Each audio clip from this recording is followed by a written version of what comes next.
సిగ్గులేని విషయం ఏంటంటే, సిగ్గుపడాల్సిన విషయం ఏంటంటే, మన పోలీసులకు ఖబర్ కూడా లేదు. మహారాష్ట్ర పోలీసుడు వచ్చి దాడి చేసేదాకా మన పోలీసులకు ఖబర్ కూడా లేదు. ముఖ్యమంత్రి గారికి ముడుపులు అందినాయి అనేది నా అనుమానం. అందుకే చూస్తున్నట్టు వేయండేమో, లేదా ముఖ్యమంత్రి బిజీగా ఉన్నాడేమో. ఏది ఎవడు రీట్వీట్ అవుతుండు వాని మీద కేసు పెట్టుర్రి, ఎవడు పోస్ట్ పెడుతుండే వాని అర్జెంట్ లోపలేయండి, లేదా గణేష్ కాడపోయి కొద్దిగా స్టంట్ కొట్టినట్టు చేద్దాం, అక్కడ కేసీఆర్ పాటలు బాగా పెడుతుర్రు, పోలీసు వాళ్ళు డీజే బాక్సులు గుంజుకోవాలి, యాంప్లిఫైర్లు గుంజుకోవాలి. గదే పని ఏమున్నది ఇవాళ పోలీసులకు రాష్ట్రంలో పని? పాపం పోలీసుల బండ్లలో డీజిల్ దిక్కులేదు. మేము మమ్మల్ని అరెస్ట్ చేస్తుంటే హరీష్ రావు గారు అడిగినారు, ఏమైనా నీకు టీఏ వచ్చిందని అడిగారు. పాపం ఆయన నవ్వుతుండు పోలీసు ఆయన. డిఏ వచ్చినాదా, టీఏ వచ్చినాదా, మీ బండ్లలో డీజిల్ అని వస్తున్నాదా అంటే చెప్పలేకపోతున్నారు. పోలీసు వాళ్ళు నవ్వుతున్నారు. అట్లాంటి పరిస్థితి ఉన్నది వాళ్ళు. అందుకే ఈ రాష్ట్ర హోంమంత్రికే ముడుపులు అందినట్టుగా నాకైతే అనుమానం ఉంది.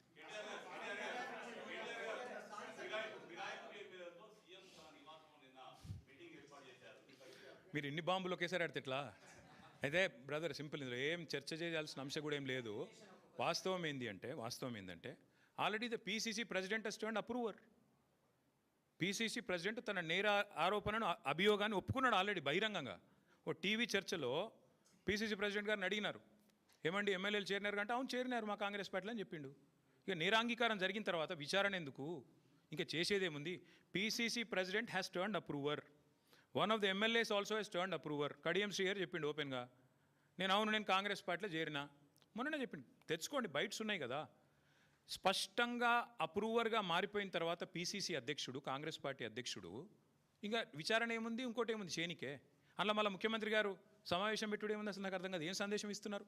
తెల్లారలేస్తే కాన్స్టిట్యూషన్ బుక్ పట్టుకొని తిరుగుతారు. ఇక్కడ మీ పీసీసీ ప్రెసిడెంట్ అప్రూవర్ అయిపోయిండు, మీ ఫిరాయించిన ఎమ్మెల్యేలు అప్రూవర్లు అయిపోయినరు. కొత్తగా ఏముంది పరిశోధించి విచారించి సాధించేది? ఏం లేదు కదా. ఐ థింక్ ఇక విల్ స్టాప్ హియర్. ఇక మిగతా విషయాలు అందున్నాయి, మళ్ళీ మాట్లాడుకుందాం. కాకపోతే ఈ మూసీ కుంభకోణం దయచేసి అది చూడండి కొద్దిగా. మీరు రేపు రాస్తారో రాయరో మరి ఎవరేందో కూడా ప్రజలు చూస్తారు. ఎవరు రాస్తారో ఎవరు రాయరో కూడా ప్రజలు చూస్తారు. ఎవరికి ఏం ఒత్తిళ్ళున్నాయో, ఏ సంస్థలకు అడ్వర్టైజ్మెంట్ల వల్ల మీరు పడుతున్న ఇబ్బందులు ఏంది, ఎవరికి తొత్తులుగా ఉన్నారు, ఇవన్నీ కూడా తెలుస్తాయి ప్రజలకు. రాష్ట్రాల సంగతి, రాయనుల సంగతి కూడా ప్రజలు ఆలోచించాలని నేను కోరుతా ఉన్నాను. ఎందుకంటే ఇంత వివరంగా చెప్పిన. See Rahul, I'll tell you one thing. Whatever had to be discussed has been discussed in the party. Action has been taken. Once action has been taken, there is nothing further that I can add. తెలంగాణకి కల్పతరువు లాంటి, తెలంగాణను సస్యశ్యామలం చేసిన, తెలంగాణ బీళ్లకు గోదావరి నీళ్లను మళ్ళిచ్చిన ఒక బృహత్తరమైన project Kaleshwaram project.